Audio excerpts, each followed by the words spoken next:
ಇದು ಪ್ರತಿ middle class ಹುಡುಗನ ಲೈಫು. ಪ್ರತಿದಿನ ಫೈಟ್ ಮಾಡ್ತಾನೆ ಇರ್ತೀನಿ. ಈ ಲೈಫಲ್ಲಿ ನನ್ನ ವಿಚಾರಗಳ ಜೊತೆ ಫೈಟ್ ಮಾಡ್ತಿರ್ತೀನಿ, ನನ್ನ ಪರಿಸ್ಥಿತಿಗಳ ಜೊತೆ ಫೈಟ್ ಮಾಡ್ತಿರ್ತೀನಿ. ಅಲ್ದೆ ಈ ಲೈಫಲ್ಲಿ ಜಾಸ್ತಿ ಏನೂ ಇಲ್ಲ, ಇರೋ ಅಷ್ಟೋ ಇಷ್ಟನ್ನೇ ಕಳ್ಕೊಡ್ಬಿಡ್ತೀನೇನೋ ಅನ್ನೋ ಭಯ. ಇಷ್ಟಪಟ್ಟಿದ್ದನ್ನ ಪಡ್ಕೊಳ್ಬೇಕು ಅಂದ್ರೆ ದುಡ್ಡು ಅಡ್ಡ ಬರುತ್ತೆ. ಅಪ್ಪ ಅಮ್ಮನ ಜೊತೆ ಮದ್ವೆಗೋದ್ರೆ ಎಲ್ಲಿ ಸಂಬಂಧಿಕರು ನಿಮ್ ಮಗ ಏನ್ ಮಾಡ್ತಿದ್ದಾನೆ ಅಂತ ಕೇಳ್ತಾರೇನೋ ಅನ್ನೋ ಭಯ. ನನ್ಗೆ ಭಯ ಇರೋದು ಎಲ್ಲಿ ತಂದೆ ತಾಯಿಗೆ ಮುಜುಗರ ಆಗುತ್ತೋ ಅಂತ. ಪ್ರತಿದಿನ ಅಪ್ಪ ಕಷ್ಟ ಪಡೋದನ್ನ ನೋಡಿ ಬೇಜಾರಾಗುತ್ತೆ. ತನ್ನ ಆಸೆಗಳನ್ನ ಪಕ್ಕಕ್ಕಿಟ್ಟು ಎಷ್ಟಾಗುತ್ತೋ ಅಷ್ಟು ನನ್ನ ಆಸೆಗಳನ್ನ ಪೂರೈಸ್ತಿದ್ದಾರೆ. ಅಪ್ಪ ಆಗ್ತಿರೋದು 100 ರೂಪಾಯಿ ಚಪ್ಲಿನೇ ಆದ್ರೂ ನನಗೆ ವರ್ಷಕ್ಕೆ 2-3 ಸತಿ 500ರಿಂದ 1000 ರೂಪಾಯಿ ಚಪ್ಲಿನೇ ಕೊಡಿಸ್ತಿದ್ದು. ಅದು ನನ್ನ ಚಾಯ್ಸ್. ನನ್ನ ಫ್ಯಾಮಿಲಿ ಪ್ರತಿ ತಿಂಗಳು ಮುಗಿಯೋಷ್ಟೊತ್ತಿಗೆ ಮುಂದೆ ಸ್ಯಾಲ್ರಿ ಯಾವಾಗ ಬರುತ್ತೋ ಅನ್ನೋ ಪರಿಸ್ಥಿತಿ ನನ್ನ ಫ್ಯಾಮಿಲಿದು. ಈ ಮಿಡ್ಲ್ ಕ್ಲಾಸ್ ಫ್ಯಾಮಿಲಿ ಹುಡುಗನ ಲೈಫ್ನ 25ರಿಂದ 30 ವಯಸ್ಸು ಹೇಗಿರುತ್ತಂದ್ರೆ ಅವನು ತನ್ನ ಬಗ್ಗೆ ಯೋಚನೆ ಮಾಡೋದನ್ನೇ ಬಿಟ್ಬಿಡ್ತಾನೆ. ಯಾಕಂದ್ರೆ ರೆಸ್ಪಾನ್ಸಿಬಿಲಿಟೀಸ್ ಅಷ್ಟಿರುತ್ತೆ. ನನ್ನ ಸಂಬಳ ಎಷ್ಟು ಅನ್ನೋದ್ರ ಮೇಲೆ ನನಗೆ ಮರ್ಯಾದೆ ಸಿಗುತ್ತೆ. ತಂದೆ ತಾಯಿ ಸಂಪಾದಿಸಿರೋ ಅಷ್ಟೋ ಇಷ್ಟೋ ಸಂಪಾದನೆನೋ ನನ್ನ ಎಜುಕೇಶನ್ ಮೇಲೆ ಹಾಕಿದರೆ ಚೆನ್ನಾಗಿ ಓದ್ಲಿ ಅಂತ. ಪ್ರತಿ ಫ್ಯಾಮಿಲಿನಲ್ಲೂ ಒಬ್ರಿರ್ತಾರೆ, ಅವರಿಂದ ಇಡೀ ಫ್ಯಾಮಿಲಿ ಸ್ಥಿತಿ ಬದಲಾಗುತ್ತೆ. ಈ ಬಡತನದಿಂದ ಮೇಲೆತ್ತೋ ಕೆಲಸ ಮಾಡೋದು ನಾನೇ ಅನ್ನೋ ನಂಬಿಕೆ ನನ್ನ ತಂದೆ ತಾಯಿದು. ಆ ನಂಬಿಕೆನ ಉಳಿಸ್ಕೊಳ್ತೀನೋ ಇಲ್ವೋ ಅನ್ನಿಸ್ಬಿಟ್ಟಿದೆ. ವಯಸ್ಸು ಜಾಸ್ತಿ ಆಗ್ತಿದೆ, ಈಗ್ಲೂ 3 ಹೊತ್ತು ಊಟಕ್ಕೆ ಒದ್ಲಾಡ್ತಿದೀವಿ. ಈ ನಮ್ ಫ್ಯಾಮಿಲಿಲಿ ಇಷ್ಟೆಲ್ಲ ಪರಿಸ್ಥಿತಿ ಗೊತ್ತಿದ್ರು ಓದ್ಬೇಕು ಅನ್ನೋ ಮನಸ್ಸಿಲ್ಲ ಅಂದ್ರೆ ಏನ್ ಹೇಳ್ಬೇಕು ಅಂತ ಗೊತ್ತಾಗ್ತಿಲ್ಲ. ಪ್ರತಿಯೊಬ್ಬರಿಗೂ ಒಂದೊಂದು ಡ್ರೀಮ್ ಇರುತ್ತೆ. ಈ ವಯಸ್ಸಿಗೆ ಅಲ್ಲಿರ್ತೀನಿ, ಅಷ್ಟೆಲ್ಲ ಸಾಧಿಸ್ಬೇಕು ಅಂತ ಕನಸನ್ನ ಕಾಣ್ತಿದ್ಯಲ್ವಾ? ನಿಜವಾಗ್ಲೂ ಅದಕ್ಕೆ ಕಷ್ಟ ಪಡ್ತಿದ್ಯಾ? ಒಂದ್ಸತಿ ಯೋಚ್ಸು. ನಿನ್ ಲೈಫಲ್ಲಿ ಪ್ರತಿದಿನ 6ರಿಂದ 8 ಗಂಟೆ ಮೊಬೈಲಲ್ಲಿ ಟೈಮ್ ವೇಸ್ಟ್ ಮಾಡ್ತಿದ್ರೆ ಮುಂದೆ ಲೈಫ್ ಹೇಗೆ ಅಂತ ಯೋಚಿಸಿದ್ಯಾ? ನೀನು ನಿನ್ನ ರೆಸ್ಪೆಕ್ಟ್ ನ ಅರ್ನ್ ಮಾಡ್ಬೇಕು. ನಿನ್ನ ಓದು, ನಿನ್ನ ಲೈಫ್ ಹೇಗಿರ್ಬೇಕಂದ್ರೆ ನೀನು ನಿನ್ ಸುತ್ತಮುತ್ತ ಇರೋರ್ಗೆ ನೀನೇ ಇನ್ಸ್ಪಿರೇಷನ್ ಆಗ್ಬೇಕು. ನೀನ್ ಕನ್ನಡಿ ಮುಂದೆ ನಿಂತ್ಕೊಂಡಾಗ ನಿನ್ಗೆ ಕಾಣಿಸ್ಬೇಕಾಗಿರೋದು ಅಲ್ಲಿ ನಿನ್ನ ಭವಿಷ್ಯವನ್ನ ಬದಲಾಯಿಸೋ ಒಬ್ಬ ಕನಸುಗಾರ ನಿಂತಿದ್ದಾನೆ. ನಿನ್ ಕೈಯಲ್ಲಿರೋದು ಒಂದು ಆರ್ಡಿನರಿ ಪೆನ್ ಅಲ್ಲ, ಅದು ನಿನ್ನ ಕುಟುಂಬದ ಕಷ್ಟಗಳನ್ನ ದೂರ ಮಾಡೋ ಶಕ್ತಿ, ನಿನ್ ತಂದೆ ತಾಯಿ ಕಣ್ಣೀರನ್ನ ನಗುವಾಗಿ ಮಾಡೋ ಶಕ್ತಿ, ನಿನ್ನ ಜೀವನವನ್ನ ಬದಲಾಯಿಸೋ ಶಕ್ತಿ ಆ ಪೆನ್ನಿಗಿದೆ. ಈ ಜಗತ್ತಲ್ಲಿ ಬಡತನ ಅನ್ನೋದು ಪಾಪ ಅಲ್ಲ, ಆದ್ರೆ ಕನಸನ್ನ ಕಾಣದೆ ಬದುಕೋದು ದೊಡ್ಡ ತಪ್ಪು. ತುಂಬಾ ಸ್ಟೂಡೆಂಟ್ಸ್ ಹೇಳ್ತಾರೆ, ನಮ್ಮ ಮನೆ ಪರಿಸ್ಥಿತಿ ಸರಿ ಇಲ್ಲ, ಸರಿಯಾದ ಫೆಸಿಲಿಟಿ ಸಿಗ್ತಿಲ್ಲ, ನನ್ನ ಹತ್ರ ಒಳ್ಳೆ ಮೊಬೈಲ್ ಇಲ್ಲ. ಈ ರೀತಿ ನೀನು 1000 ಕಾರಣ ಹುಡುಕಬಹುದು. ಆದ್ರೆ ಇತಿಹಾಸ ನೋಡು, ದೊಡ್ಡ ಸಾಧನೆ ಮಾಡಿರೋರು ಬಹಳಷ್ಟು ಜನ ನಿನ್ ರೀತಿ ಕಷ್ಟ, ನಿನ್ಗಿಂತ ಕಷ್ಟದ ಪರಿಸ್ಥಿತಿಯಲ್ಲಿ ಜೀವನ ನಡೆಸಿರೋರೆ. ಆ ಸಾಧನೆ ಅನ್ನೋದು ದುಡ್ಡಿಂದ ಆಗಿದ್ದಲ್ಲ, ಸಾಧಿಸ್ಲೇಬೇಕು ಅನ್ನೋ ಛಲ, ಹಠ, ಆ ಕಿಚ್ಚು ಇದ್ದಿದ್ರಿಂದ ಸಾಧಿಸಿದ್ದು. ನೀನೀಗ ಓದ್ತಿರೋ ಪುಸ್ತಕದ ಪ್ರತಿಯೊಂದು ಪುಟ ನಿನ್ನ ಭವಿಷ್ಯದ ಬಾಗಿಲು. ಇವತ್ ನೀನು ನಿದ್ದೆ ಕೆಟ್ಟು ಓದೋ ನಾಳೆ ನಿನ್ ತಾಯಿ ಹೆಮ್ಮೆಯಿಂದ ಅವನ್ ನನ್ ಮಗ, ಅವಳು ನನ್ ಮಗಳು ಅಂತ ಹೇಳ್ತಾರೆ. ಆ ದಿನದ ಸಂತೋಷಕ್ಕಾದ್ರೂ ಈ ದಿನದ ಈ ಸಣ್ಣ ತ್ಯಾಗ ನೀನ್ ಮಾಡ್ಲೇಬೇಕು. ಮೊಬೈಲ್ ನಲ್ಲಿ ಗಂಟೆಗಳ ಕಾಲ ಸಮಯ ಕಳೆಯೋದು ಸುಲಭ, ಆದ್ರೆ ಪುಸ್ತಕದ ಮುಂದೆ ಕುತ್ಕೊಂಡು ನಿನ್ನ ಕನಸಿಗಾಗಿ ಹೋರಾಡೋದು ಕಷ್ಟ. ನಿನ್ನೊಳಗೆ ಒಬ್ಬ ಡಾಕ್ಟರ್ ಇರಬಹುದು, ಇಂಜಿನಿಯರ್ ಇರಬಹುದು, ವಿಜ್ಞಾನಿ ಇರಬಹುದು, ಒಬ್ಬ ದೊಡ್ಡ ಅಧಿಕಾರಿ ಇರಬಹುದು, ದೇಶವನ್ನೇ ಬದಲಾಯಿಸೋ ನಾಯಕ ಇರಬಹುದು. ಪರೀಕ್ಷೆಯಲ್ಲಿ ಕಡಿಮೆ ಮಾರ್ಕ್ಸ್ ಬಂದ್ರೆ ಜೀವನ ಮುಗ್ದೋಗಿಲ್ಲ, ಆದ್ರೆ ಪ್ರಯತ್ನ ನಿಲ್ಸಿದ್ರೆ ಮಾತ್ರ ನೀನ್ ಸೋತಂಗೆ. ಒಮ್ಮೆ ಸೋತ್ರೆ ಏನಾಯ್ತೋ ಮತ್ತೆ ಎದ್ದು ನಿಲ್ಲೋ. 2ನೇ ಬಾರಿ ಬಿದ್ರೆ ಏನಂತೆ, 3ನೇ ಸತಿ ಹೋರಾಟಕ್ಕೆ ರೆಡಿಯಾಗೋ. ಯಾಕಂದ್ರೆ ಯಶಸ್ಸು ಅನ್ನೋದು ಅದೃಷ್ಟದಿಂದ ಬರೋದಿಲ್ಲ, ನಿರಂತರ ಪರಿಶ್ರಮದಿಂದ ಬರುತ್ತೆ. ರಾತ್ರಿ ಓದ್ಬೇಕಾದ್ರೆ ಒಂದು ಕ್ಷಣ ಯೋಚಿಸು, ನಾನ್ ಯಾಕೆ ಓದ್ತಿದ್ದೀನಿ ಅಂತ ನಿನ್ನನ್ನ ನೀನೇ ಕೇಳ್ಕೊ. ಕೇವಲ ಮಾರ್ಕ್ಸ್ಗೋಸ್ಕರ ಅಲ್ಲ, ನಿನ್ನ ಕುಟುಂಬದ ಗೌರವಕ್ಕೋಸ್ಕರ, ನಿನ್ನ ಬದುಕಿನ ಬೆಳಕಿಗೆ, ನಿನ್ನ ಕನಸಿನ ಗುರಿಗಾಗಿ. ಜೀವನದಲ್ಲಿ ಒಂದಿನ ಬರುತ್ತೆ, ಆ ದಿನ ನಿನ್ ಮೇಲೆ ಡೌಟ್ ಪಟ್ಟೋರೆಲ್ಲ ಕ್ಲಾಪ್ಸ್ ಹೊಡಿತಾರೆ. ನಿನ್ನ ಪುಸ್ತಕವನ್ನ ಬೆಸ್ಟ್ ಫ್ರೆಂಡ್ ಮಾಡ್ಕೋ, ಟೈಮ್ನ ರೆಸ್ಪೆಕ್ಟ್ ಮಾಡು, ಟೀಚರ್ಸ್ ಮಾತನ್ನ ನಂಬೋ, ನಿನ್ ಮೇಲೆ ನಿನ್ಗೆ ವಿಶ್ವಾಸ ಇರ್ಲಿ, ಕನಸನ್ನ ಕಾಣೋ, ಹೋರಾಡೋ, ಓದೋ. ಈ ಸಕ್ಸಸ್ ಅನ್ನೋದು ನಿಂದೆ. ಈಗ ರಾತ್ರಿಯಾಗಿರಬಹುದು, ಬೆಳಗ್ಗೆಯಾಗಿರಬಹುದು, ನಿನ್ನ ಫ್ರೆಂಡ್ಸ್ ರೆಸ್ಟ್ ತಗೊಳ್ತಿರಬಹುದು.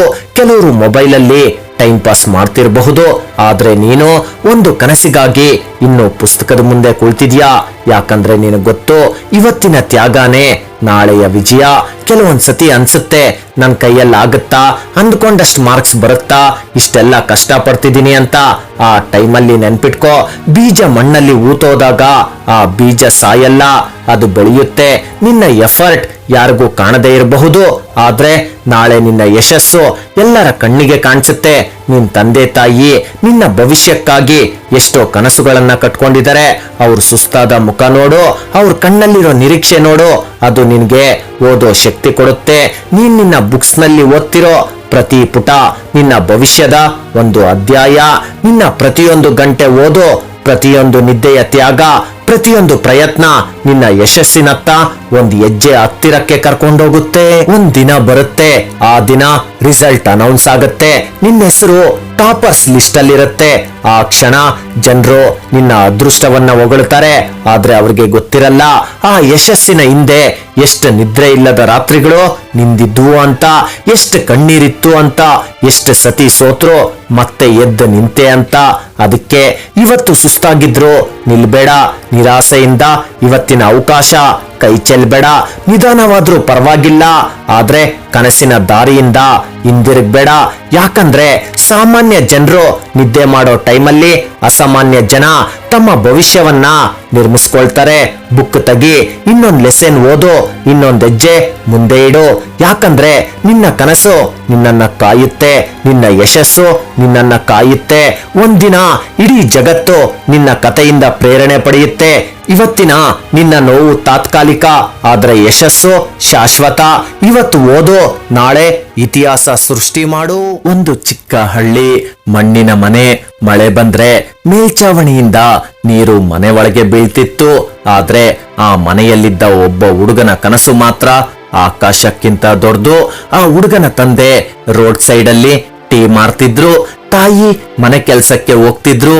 ಹಣ ಇರ್ಲಿಲ್ಲ, ಯಾವುದೇ ಸೌಕರ್ಯ ಇರ್ಲಿಲ್ಲ, ಆದ್ರೆ ಆ ಹುಡುಗನಿಗೆ ಒಂದ್ ಮಾತು ಪ್ರತಿದಿನ ಕೇಳಿಸ್ತಿತ್ತು, ಮಗನೇ, ನಾವು ಕಷ್ಟಪಟ್ರು ಪರವಾಗಿಲ್ಲ, ನೀನ್ ಚೆನ್ನಾಗಿ ಓದಿ ದೊಡ್ಡ ವ್ಯಕ್ತಿಯಾಗು ಅಂತ ಅಪ್ಪ ಹೇಳ್ತಿದ್ದ ಮಾತು. ಆ ಮಾತು ಆ ಹುಡುಗನ ಮನಸ್ಸಲ್ಲಿ ಒಂದು ದೊಡ್ಡ ಕಿಡಿಯಾಗಿ ಉರಿತಿತ್ತು.